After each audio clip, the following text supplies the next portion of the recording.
Hola a todos, bienvenidos a un nuevo webinar.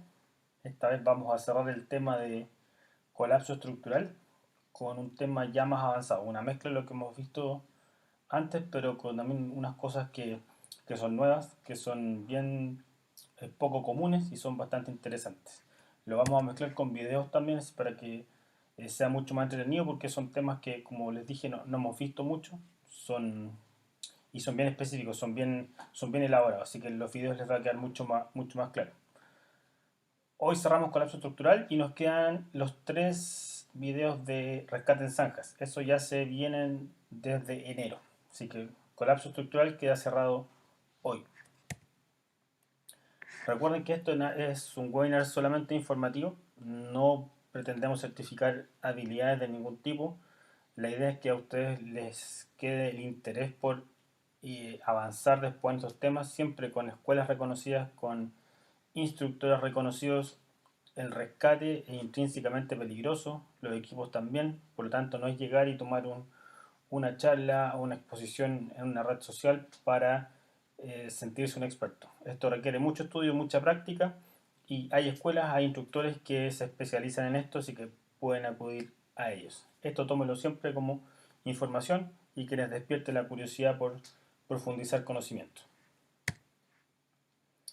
Vamos a hacer el pequeño repaso de todo lo relacionado con colapso estructural. Recuerden que estamos trabajando contra la gravedad, no hay nada que hacer al respecto. Tenemos que acomodar y ajustar todos nuestros sistemas para enfrentarnos a la gravedad. No solo desde el punto de vista estructural, sino también desde el punto de vista de nuestros equipos. Acuérdense que nuestros equipos también van a estar sometidos, o no solamente los equipos, sino los sistemas de apuntalamiento que vamos a preparar para un rescate, van a estar sometidos a este tipo de fuerza, compresión, tensión, corte. Recuerden que los puntales están sometidos a compresión. Los brazos están sometidos tanto a compresión como a tensión. Y los sistemas de sujeción, como las estacas, por ejemplo, que van a piso, están sometidas a el corte. Entonces hay que llevar esto, aterrizarlo a lo que nuestros equipos, nuestros sistemas van a experimentar y que los pueden llevar a los límites o incluso al colapso. Entonces, por lo mismo, tenemos que entender bien de qué se trata esto para no cometer errores y no tener accidentes. Recuerden siempre también que les hemos mostrado siempre este gráfico de la viga para que recuerden que en un mismo cuerpo podemos tener dos fuerzas. En una viga, por ejemplo, en la parte superior tenemos compresión, pero a la vez en la parte inferior tenemos tensión. Y llevarlo también a nuestros equipos. Nuestros equipos van a sufrir los mismos tipos de esfuerzos. Recuerden también el principio básico del apuntalamiento. Apuntalamiento o estabilización da lo mismo. El concepto es que tomamos una carga que por algún motivo se tornó inestable, la llevamos a través de un puntal de cualquier tipo, porque esto es un principio general, y la llevamos a una base donde se disipa en el suelo. Eso es lo que estamos haciendo.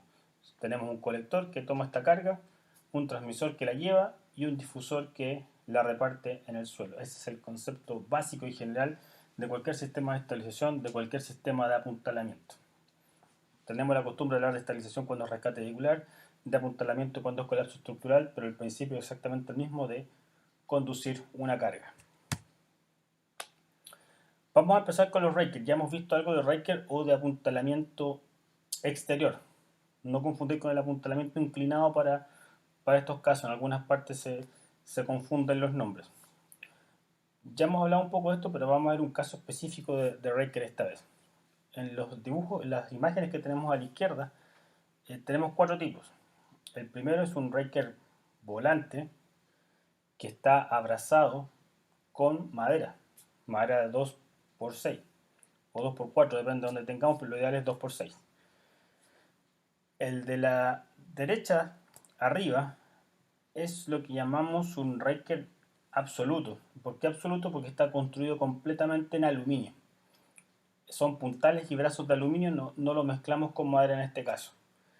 Pero podemos ver por lo que aprendimos anteriormente que el transmisor mide menos de 3,3 metros, ya que solamente consideramos 2 brazos laterales y uno diagonal, y no hay brazo de punto medio.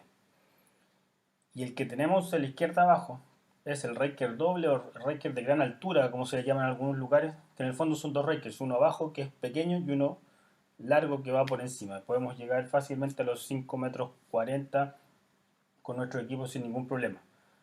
Lleva los mismos tipos de brazos, pero sí dobles, son 2X en el de afuera y una X al interior. En ese caso, mezclado madera con aluminio. Y ya el de abajo a la derecha es lo que llamamos el raker con brazo de punto medio. Que se fijan que en la hélice donde se junta el puntal de suelo con el riel, sale un brazo. Y ese es el que nos da un soporte medio al transmisor. Y con ese sistema logramos muchas mayores capacidades.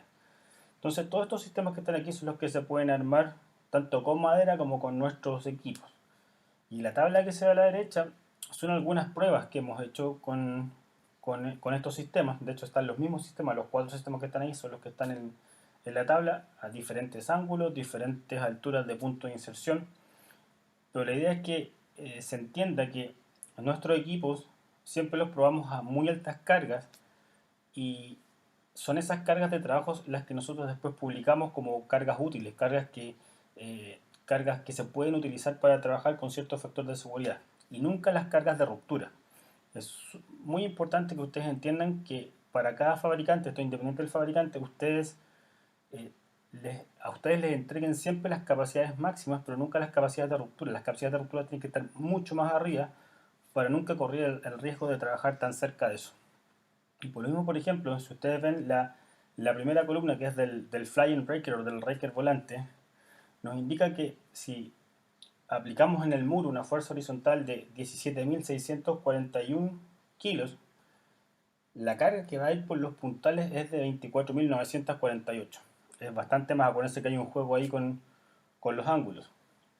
Después si pasamos al raker absoluto, que es solo aluminio, si aplicamos una carga horizontal en el muro de 15.876 kilos, lo que se va por el puntal, por los puntales, son 20.865 kilos. Misma situación para el raker doble, con el punto medio. Fíjense que con el punto medio estamos soportando más carga. Estamos hablando de 22.000 kilos versus los demás que no alcanzan los 18.000. Entonces el efecto del brazo de punto medio es considerable. Hay una combinación de ángulos, una combinación de puntos de inserción, pero la idea es siempre probar los equipos con grandes capacidades, pero no publicar las capacidades de ruptura, porque lo que nos interesa es que los equipos siempre queden operativos después del uso. Y por lo mismo abajo hay una tabla que indica con factor de seguridad de 4.1, que lo único que hacemos es dividir la carga que nos dio la prueba por 4 y esa es la carga que nosotros recomendamos utilizar. El resto, acuérdense, el concepto de factor de seguridad es una carga que tenemos en caso de una emergencia, de un golpe de carga, por ejemplo, de una réplica, de un terremoto. No es una carga que nosotros queramos usar deliberadamente, sino que es algo que queremos guardar bajo la manga en caso de un imprevisto. Entonces, todas estas cargas son muy altas, pero están muy por debajo de los límites de ruptura. Eso es lo importante, y es lo interesante también lo que está detrás de toda la ingeniería y todo el diseño que está detrás de estos equipos. Hay unos nombres ahí de unas personas que son los testigos y también son las personas que firman estas pruebas. Tenemos personas de la FIMA de Estados Unidos, ingenieros independientes, porque también es importante que ustedes, a todos los fabricantes de los distintos equipos de rescate, ustedes les pidan certificaciones de terceros. Que terceros, empresas de ingeniería externas, certifiquen los números que ustedes están recibiendo. Y por lo mismo que nosotros invitamos también a estas personas y el resto también son son personas de nuestra empresa. Nuestro jefe de ingeniería también está ahí y esto se hace público y de esta forma y es lo que se publica después en los catálogos. Pero siempre en los catálogos ustedes van a ver números menores. ¿Por qué? Porque están los factores de seguridad ahí y también lo que nos interesa es que si ustedes por algún motivo llegaran a llevar los equipos al límite, esos equipos después van a seguir funcionando. No van a llegar nunca a los límites de ruptura. Y esto es lo que vamos a revisar en profundidad luego. Este es un raker doble o raker de gran altura. Si se fijan, tenemos un raker pequeñito que no supera los 3,3 metros, el que va por abajo, que se le llama raker inferior o raker interior, y el raker exterior o superior, que es más alto y podemos llegar ya a los 5 metros 40, 5 metros y medio. Y acá a la derecha les mostramos también lo que indica la guía de operaciones de apuntalamiento. Recuerden que nosotros trabajamos de la mano con la guía de operaciones de apuntalamiento, que es la que está aquí. La que está aquí, la que estoy mostrando en mi mano, es la que está en español, que es la tercera edición. La imagen que está acá a mi derecha, o arriba en realidad, es la guía en inglés, que es la cuarta edición. Tiene algunas cosas adicionales a la que está en español. La español todavía no está actualizada. Y muestra, por ejemplo, este sistema doble. Ahí ustedes pueden encontrar cómo se construye, con qué tipo de maderas, todas las especificaciones técnicas en madera. Y por otro lado, ustedes van a tener aquí el sistema nuestro. La idea es que aquí siempre se compare el tiempo. Lo que nosotros ofrecemos es tiempo ganado en la construcción del sistema. Si se fijan en lo que en la guía de operaciones de apuntalamiento, hay mucha madera, hay mucha placa y mucho clavo. Eso requiere medición, requiere corte, requiere ajustes con cuña. Es un trabajo muy largo, muy delicado y que generalmente no resulta al primer intento. Hay que volver, dibujar de nuevo, cortar de nuevo, probar de nuevo, y eso toma mucho tiempo para lo que es una operación de rescate.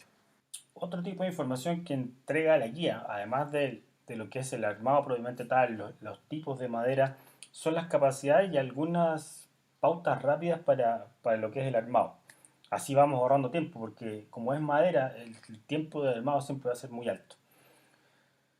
En este caso, como la guía es americana, nos entrega las dimensiones en pies y en pulgadas. Por ejemplo, lo que se ve en la imagen de la izquierda abajo nos indica cuáles son las dimensiones que tenemos que considerar si nuestro raker está a 45 grados o está a 60 grados. Por ejemplo, si está a 45 grados y nuestro punto de inserción está en pies, lo que hacemos es multiplicarlo por 17 y nos da la longitud del transmisor en pulgadas. En el de la derecha, el gráfico de la derecha, si tenemos un raker a 60 grados, tomamos la altura del punto de inserción en pies y lo multiplicamos por 14, nos va a dar el largo del transmisor en pulgadas. Nosotros tenemos eso mismo simplificado también en tablas que están pegados en todos los rieles. Entonces es la forma más simple y es nada más que trigonometría de la más simple, resumida, para la gente que también no tiene experiencia. Hay que pensar que los grupos de rescate no todo el mundo tiene experiencia con matemática, con física, entonces aquí está mega simplificado, resumido en las tablas, y aquí en la guía también de esa forma. Así podemos llegar, dibujar y calcular rápido sin tener que tener mayores conocimientos matemáticos. Nos entrega también resistencia, hay que tener mucho cuidado con las resistencias también. Se ve mucho en redes sociales grupos users de América Latina que hacen distintos tipos de prácticas con maderas que probablemente no son las más adecuadas o maderas que no corresponden a los cálculos con los que están diseñados. Todos los diseños de apuntalamiento están diseñados para ciertas dimensiones de madera y ciertos tipos de madera que están definidos también en esta guía. Sí, hay que tener mucho cuidado con eso, con llegar de la noche a la mañana y hacer un apuntalamiento en un rescate real con una madera que no está tabulada o que no conocemos. Tenemos que tener bien claros qué maderas tenemos en nuestros países, en nuestras ciudades, qué contenido de humedad, porque no todas tienen la misma resistencia. Ahora vamos a ver un video respecto al raker doble, cómo se arma. Los que tienen experiencia con el raker en madera se van a dar cuenta que esto es muchísimo más rápido, pese a que es un equipo y un sistema muy grande y muy pesado. Así que vamos con el video. Hello, I'm Nigel Letherby, Training Manager for Paratech Inc. Today we're going to do a video on the double raker system. Here I've basically got one leg and all the braces to do the raker. The raker is going to be at an 18-foot insertion and approximately a 9-foot insertion for the bottom raker. So here I've got the raker rails for the one leg. I've got the latch bases, 12 by 12 base plates. I've got a junction base, a rail junction base, 2 splices for the rails, 2 L brackets. I got my 610 struts. I got a 406 strut, 2 6-foot extensions, 1 4-foot extensions, 2 1-foot extensions, I've got 10 B57s, and I've got one B23 as one of my braces. Also, I've got 6 or 7 of the 2-foot extensions, so I can put my braces together in the span that we need. Also, for the whole raker system, you're going to need 20 clamp and clevis bases, so we can put the braces on both outside raker and inside raker. The rope, we got a rope and a carabiner. We need that to hold the raker up in place because it's going to be long and it's going to be heavy. Okay, so the first part of the procedure for putting a double raker together is connecting all the rails. So when you take the rails in place, we can use 3 6-foot rails on this.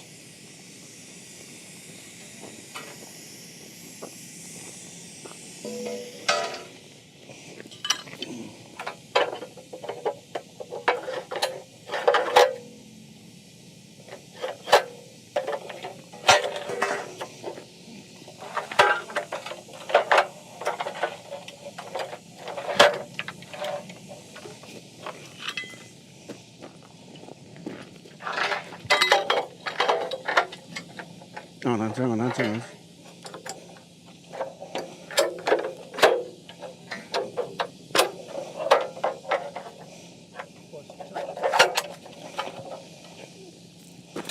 Next, we're going to put the latch bases and a rail junction in for the insertion heights we need.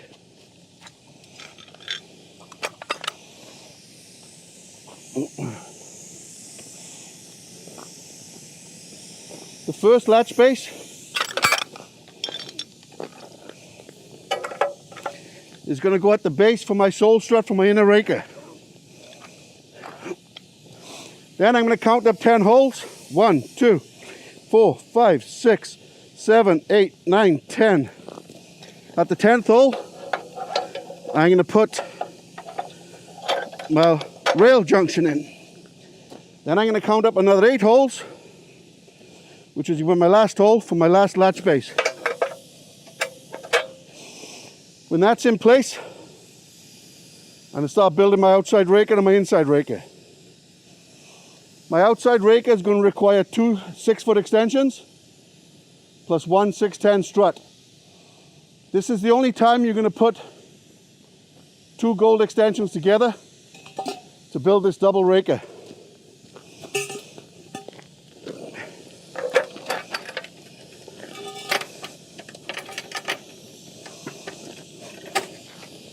Want to lift it up, Hans?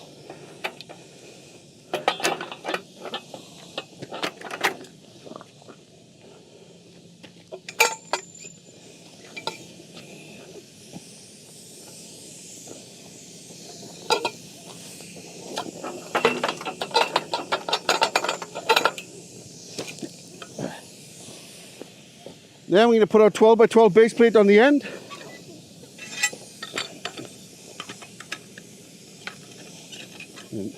When you do that, make sure that the anchor ring points away from the wall.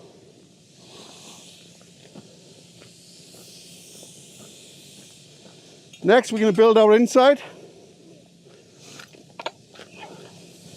using a 435 and a 6/10 strut.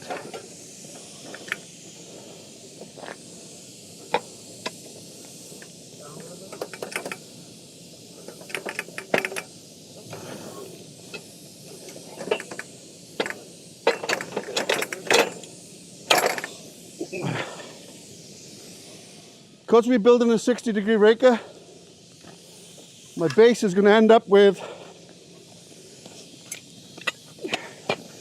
one 12-inch extension and a 435 strut.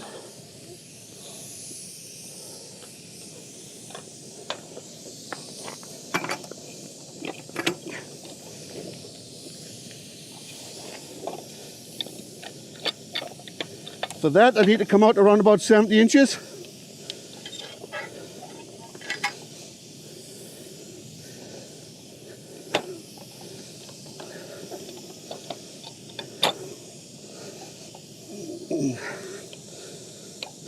There we go. Put my 12 by 12 plate on.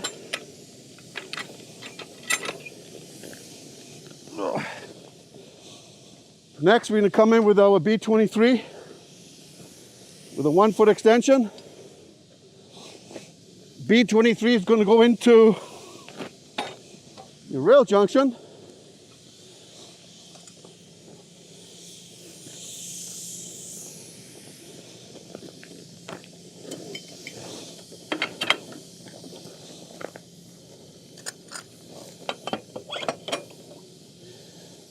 Give it a spin, make sure it's locked.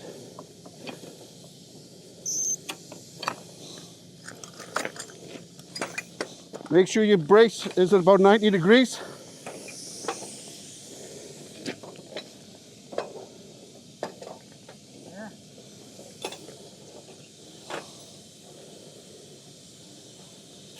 And all that can be adjusted when it's in place.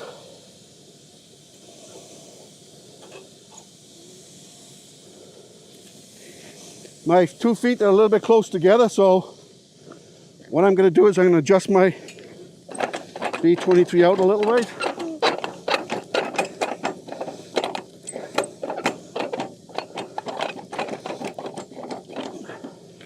Beautiful. Now we are ready to put it up into place. Okay, now we carried the raker into place. Now it has to be raised. We're a little bit limited because there's only 3 of us here, but we should be able to get it into place with relatively ease. We've attached the rope to the raker rail at the top. So as we lift, the other rascal will give us help with the rope, get it into place, then we can adjust it. Okay.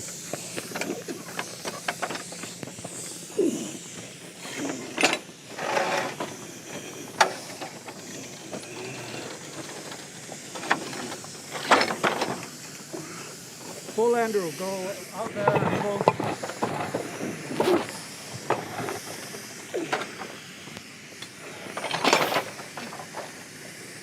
Set your pose.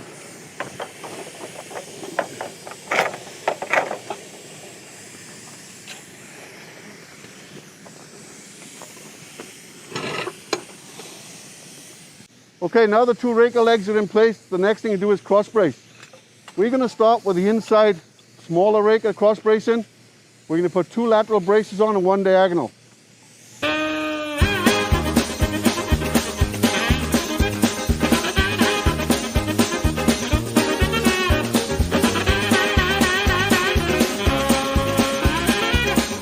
Okay, now the inside raker is braced. Now we need to brace the outside raker, then pin the raker to the wall. We can use different things to pin the raker rails to the wall depending on the structure. On a double raker like this, you're going to need at least 4 pins in the wall. Range anywhere from 1/2 inch rebar, 3/4 rebar, or lag bolts depending on construction. Also, concrete anchors can be used. You can drill through the rails, through the holes of the rails into the concrete, anchor it to the wall.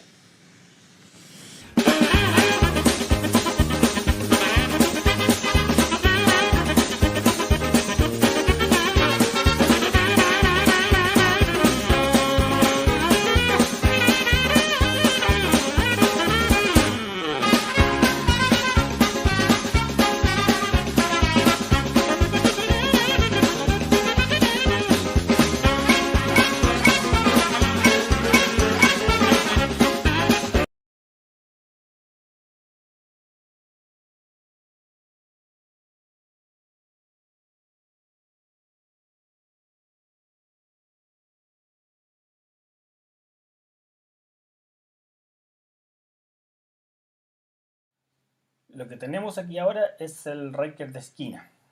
Y es una novedad porque en realidad con madera es muy difícil de hacer o prácticamente imposible porque ni siquiera está tabulado.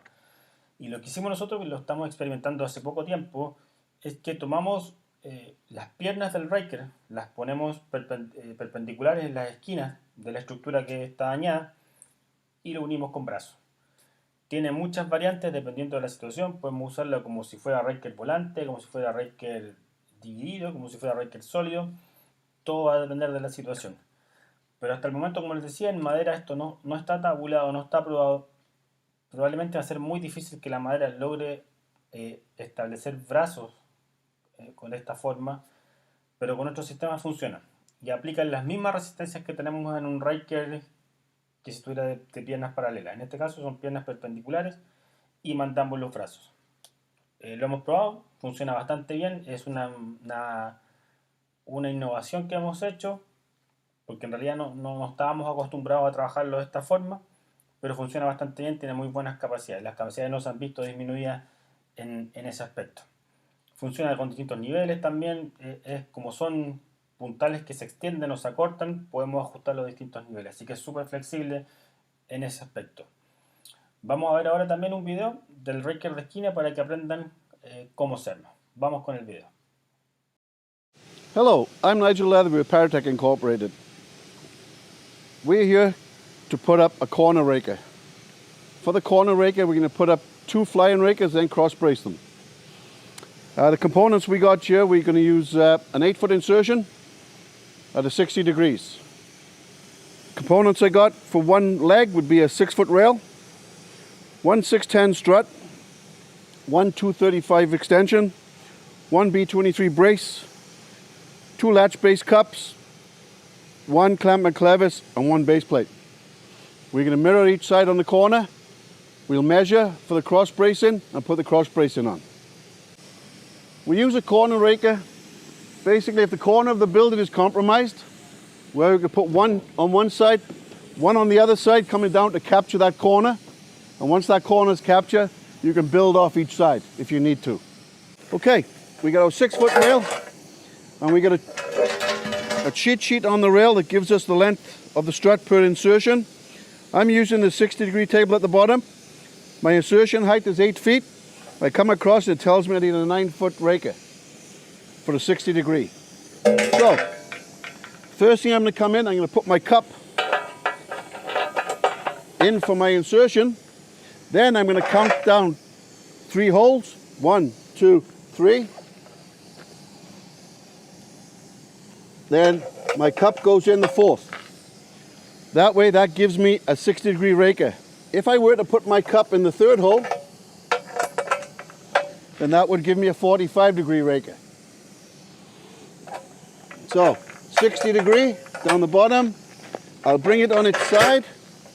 I'm going to put my 2-foot extension in. I'm going to come in with a 610.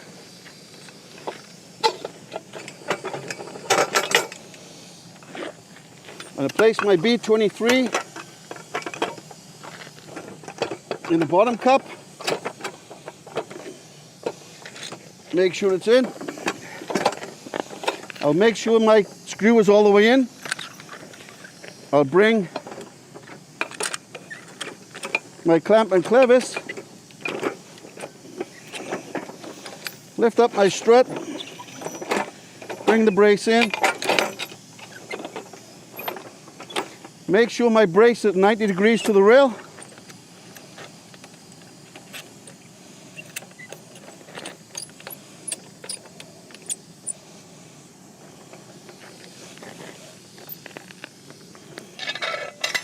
Like I said, I need a 9-foot rake. So I've got 8-foot and 2-foot. 6-foot and 2-foot, sorry, gives me 8 feet. I'll bring my thread out for approximately a foot.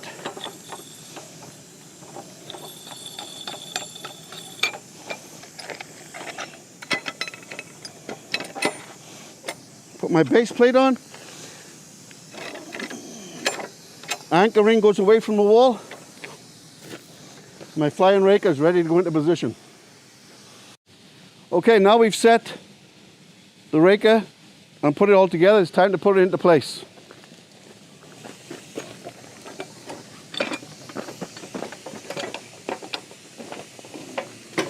Take it right up, Hans, right up.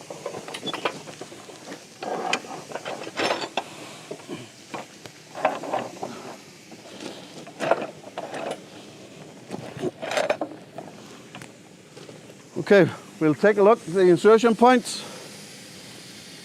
Insertion points look pretty good.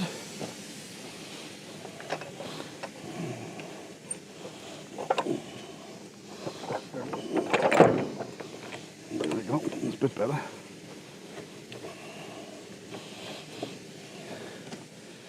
Then we can put our pickets in. Then we make sure the rail's tight against the wall. My head is in.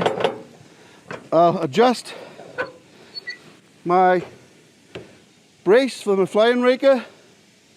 Make sure the bottom of the rail makes contact. Then we can come in and measure our braces. Okay, now we're going to come in and measure for the braces. For the bottom one, I'm going to need about an 8-foot brace.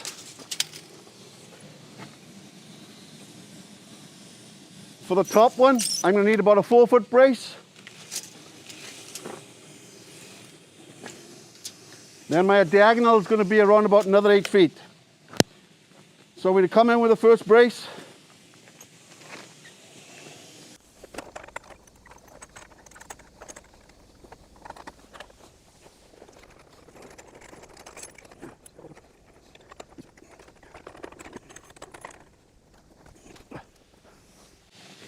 So the top brace is going to go in. Going to go as close as you can to the corner.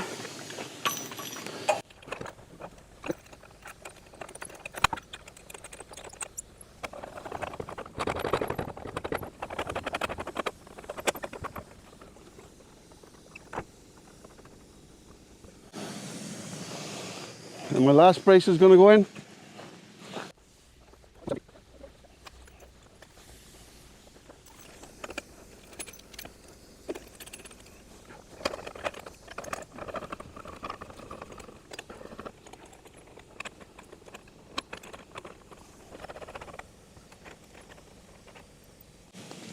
And there's our corner raker.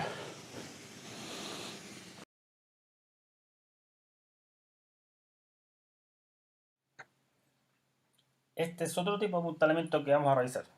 El apuntalamiento de piso inclinado o simplemente inclinado. Por eso que lo diferenciamos del raker al que le llamamos exterior, y en este caso a este le llamaríamos inclinado o piso inclinado. En algunas partes se tienden a mezclar los nombres, por eso hacemos la diferencia.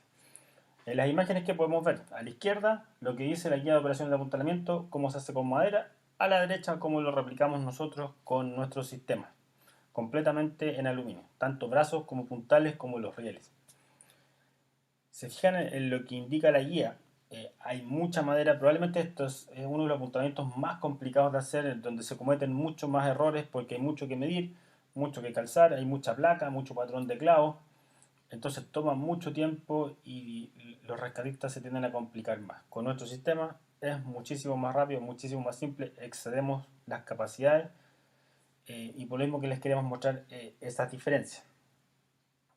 Como cualquier tipo de apuntalamiento en la guía, viene con sus capacidades, viene todo el proceso de armado, de construcción, y nosotros en un video también les vamos a mostrar cómo se arma el nuestro. Si se fijan en la imagen del nuestro, los rieles son los mismos rieles del raker. En este caso los rieles no están tabulados, es decir, no han sido probados para la aplicación.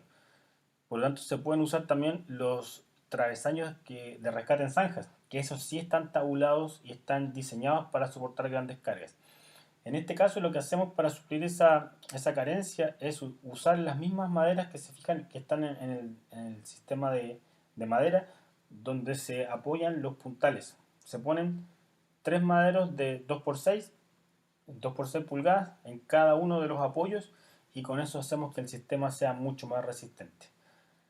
A la vez cruzamos brazos. Los brazos siempre, cuando uno mira una perspectiva del apuntalamiento, los brazos siempre tienen que formar una X, por lo mismo siempre van cruzados. Eso le da mayor integridad al sistema. Podemos hacer muchos tipos de apuntalamiento con travesaño abajo, con estacas, estacado directamente al suelo.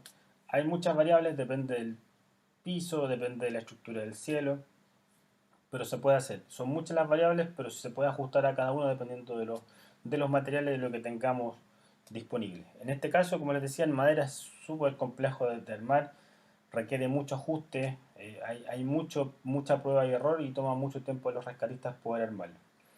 Por lo mismo ahora vamos a ver el video de nuestro sistema, cómo se arma, y se va a notar la diferencia en lo que es tiempo para los que tienen más experiencia. Vamos con el video. Hello, I'm Nigel Letherby, Training Manager for Paratech Inc. Here today to go over the slope floor. It's the hardest show to do in structural collapse. you take a look, we've got one leg already in place, and I'm going to go over the components I need for the other leg. I've got two 6-foot raker rails. I've got one 406, one 304, a 1-foot extension, a B23, two latch bases, and a clamp and clevis.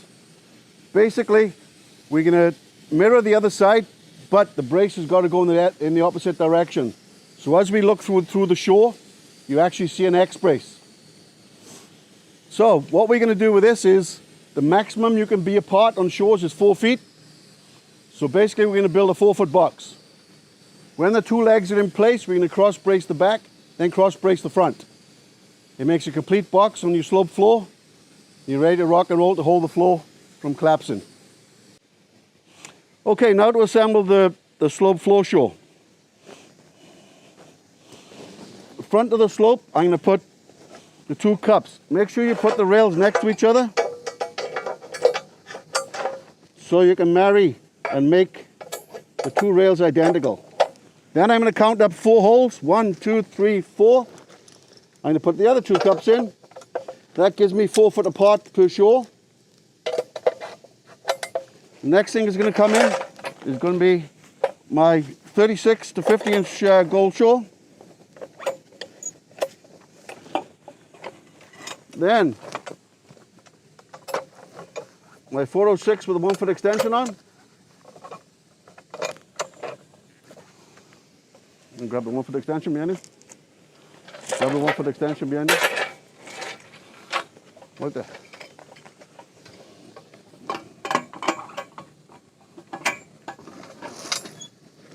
We're going to lay the shore over. Put the cups in. Then we're going to carry into place.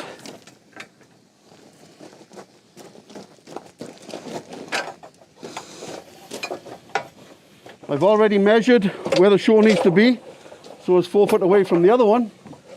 Line it up, you push it in a little bit, okay. You drag this back a little ways. A little bit too far. Okay, right there.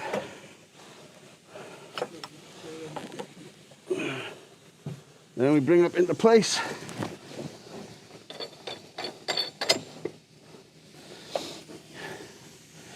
Then we need to pick at the base, just so it stops it from moving around. Then we can readjust the front and the back as needed. Then we put our B23 plus a 2-foot extension.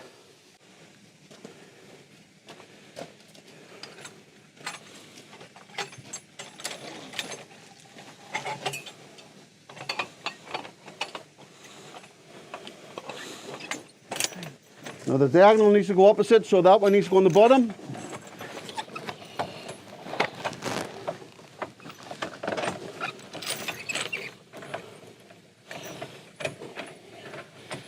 When it goes on hand, slide it as far down as it'll go. Yep, perfect.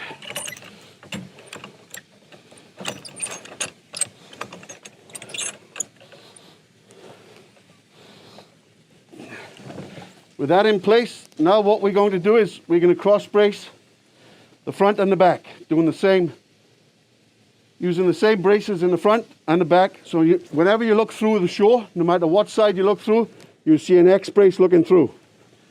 To further strengthen the shore, you can put lateral braces on, top and bottom, front and back, and that'll strengthen that shore up, which is not going to go anywhere. Remember, the shore's got to be pinned to the ceiling it's holding, and to the ground in the back. Stop it from sliding out. Okay, now with the front braced and the back braced, that completes our slope floor.